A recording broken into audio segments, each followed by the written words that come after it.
सरकार से और विभाग से ये अनुरोध करेंगे कि आप उनकी टर्मिनेशन वापस कर ले, क्योंकि अपने खुद की लड़ाई लड़ने का हक लोकतंत्र में हर किसी नागरिक को होता है। और अगर खुद की लड़ाई लड़ने के लिए वो अपनी मांग रखने के लिए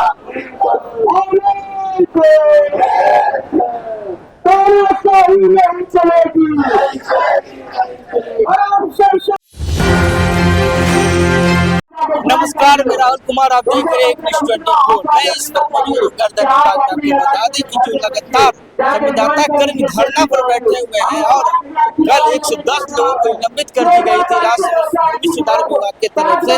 इसी क्रम में उनसे बात करेंगे और उनसे जानेंगे कि आगे के क्या इन लोगों का कार्य है। कल जो आप लोग 10 लोगों को निकाल दिया गया, निलंबित कर दिया, उस पर क्या बोलना चाहिए सर? उसके बाद फिर कल 146 लोगों को फिर निलंबित किया गया। कुल मिला के हमारे 256 कर्मी को निलंबित किया गया है। और जो हमारे विभाग का और हमारा सरकार का तानाशाही को दर्शाता है कि आज कोई भी कर्मी लोकतंत्र में हम एक गुलाम कर्मी की तरह काम कर रहे हैं। सर, अगर हम अपनी मांग को रखने के लिए यहाँ आए हैं तो आज हमें टर्मिनेट किया जा रहा है, हमें नौकरी से निकाला जा रहा है। सर, कोई भी आदमी 5 साल से काम कर रहा है और उसको आप नौकरी से निकाल रहे हैं तो हमारे लिए जहाँ पे कार्यपालिका खत्म होती है सर, वहाँ से न्यायपालिका शुरू होती है। ये बात की जानकारी सबको होनी चाहिए। और न्यायपालिका अभी भी हमारा एक लक्ष्य है और एकमात्र उम्मीद है कि अगर हमारे कार्यपालिका हमारी बातें नहीं सुनती है, सरकार हमारी मांगे नहीं सुनती है, तो हम न्यायपालिका का सहारा लेंगे। और जो भी हमारे भाई को टर्मिनेट किया गया है तो सरकार से और विभाग से ये अनुरोध करेंगे कि आप उनकी टर्मिनेशन वापस कर ले, क्योंकि अपने खुद की लड़ाई लड़ने का हक लोकतंत्र में हर किसी नागरिक को होता है। और अगर खुद की लड़ाई लड़ने के लिए वो अपनी मांग रखने के लिए आया है, जो कि उसका संवैधानिक अधिकार है, तो उसके एवज में आप उसको टर्मिनेट नहीं कर सकते हैं। और अगर आप टर्मिनेट कर रहे हैं तो ये आपकी तानाशाही मानसिकता को दर्शाता है। और सरकार के द्वारा अपनी कर्मी के लिए एक जो होता है ना कि हमें कोई फर्क नहीं पड़ता है, लापरवाही को दर्शाता है सर। तो इसीलिए हम विभाग से अभी भी निवेदन करना चाहेंगे कि सर अभी प्रक्रिया को आप रोक दीजिए, आप अभी तानाशाही अपनी नहीं चलाइए हमारे ऊपर। हम एक कर्मी हैं, हम आपके ही विभाग के लोग हैं, हम कोई अन्य विभाग के लोग नहीं है।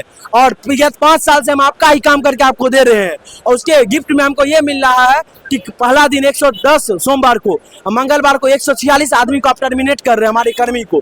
तो सर हम आप वही रिक्वेस्ट करना चाहेंगे कि हमारी मांगे जायज़ है और हमारी मांगे सुनी जाए।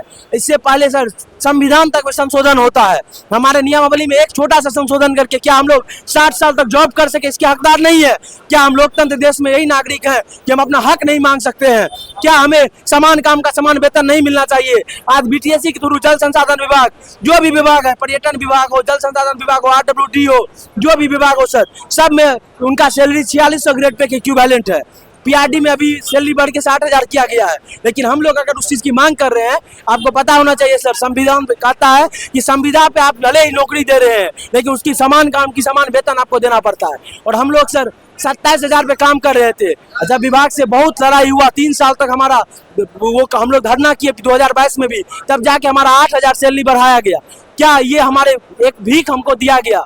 ऐसा सर नहीं होता है। हम लोग जब इंजीनियरिंग करके यहाँ आए हुए हैं तो हमारी भी एक कोई मानसिकता है, हमारी भी कुछ सोच है सर। हमारा डिपार्टमेंट भूमि राजस्व विभाग के हम कर्मी हैं और सरकार जो हमारे ऊपर और विभाग जो हमारे ऊपर तानाशाही कर रही है, तो हम उनसे वही हाथ जोड़ के विनम्र निवेदन करेंगे कि आप तानाशाही बंद कर दीजिए।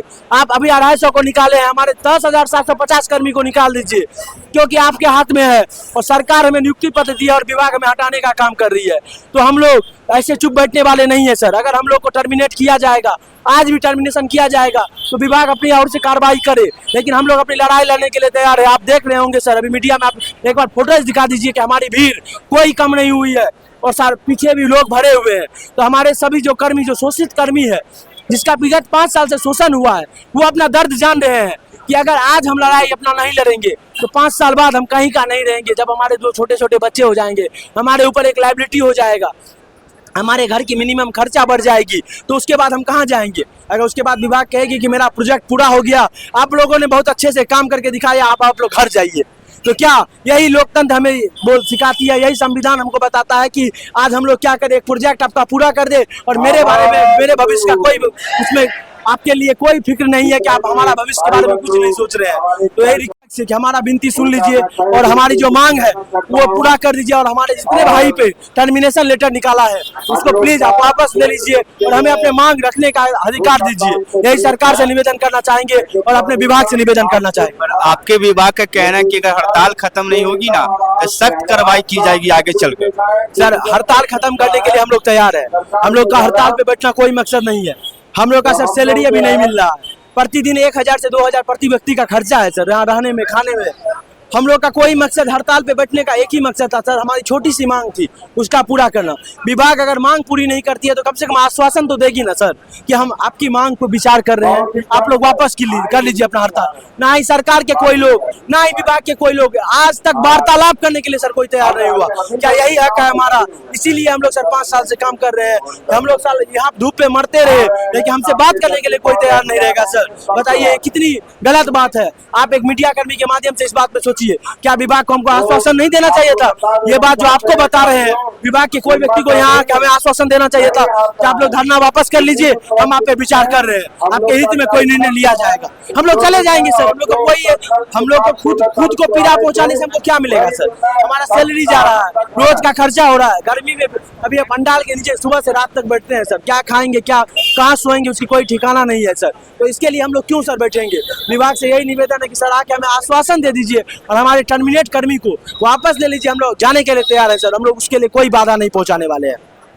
तो जैसा कि आपने सुना, उनका कहना है कि जो भी निलंबित की गई है उनकी कर्मी, उनको वापस लिया जाए और ये कम से कम जो सरकार के विभाग या कर्मचारी आकर हमसे कम से कम बात करे, संविधान करे और क्या कुछ होते इस तमाम वीडियो के साथ बने रहे, देखते रहे News 24। धन्यवाद।